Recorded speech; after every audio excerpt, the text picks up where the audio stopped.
বলে না, মা চাইলে সবই পসিবল। হ্যাঁ, কাল আমি গেছিলাম চন্দননগরে সমস্ত বাধা বিপত্তি সব কিছু কাটিয়ে। জানোই তো এখন ওয়েদারের যা হাল, সেই সমস্ত কিছু ভেবেই আমি চলে গিয়েছিলাম চন্দননগরে। তারপর এই প্যান্ডেল হপিং, কি সুন্দরভাবে আলোকসজ্জার দ্বারা এই প্যান্ডেলটা সাজানো হয়েছে। এরপর আমরা আরেকটি প্যান্ডেলে যাই, যেখানে সুন্দর করে শিল্পকলাকে তুলে ধরা হয়েছে। সত্যি, শিল্পীদের এই শিল্পকলা তুলে ধরার এই একটা সুযোগ হাতছাড়া কিন্তু কখনোই করা যায় না। আর আমরাও যারা দর্শনার্থী, তারাও সবাই চাই যে ক্যামেরা বন্দি করে রাখতে, কারণ আবার পুজো আসতে গোটা একটা বছর।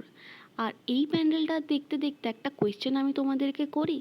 তোমরা বলো যে জগদ্ধাত্রী দেবীর পায়ের নিচে যে হাতির মাথাটা রাখা, সেটা কেন?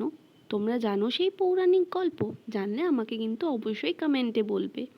তারপর এই প্যান্ডেল দেখে মায়ের প্রতিমাকে দেখে এটাই স্থির করলাম যে মা, তুমি সত্যিই আছো। তাই জন্যই তো আমি যে প্রত্যেকবার ভাবি যে আসবো, কিন্তু যাওয়া হয় না, আজ সেই এখানে চলে এসেছি। আর একটু পেটে টান পড়ায় একটা পাপড়ি চাট নিয়ে নেওয়া হলো। তারপর বাড়ি। Good night guys.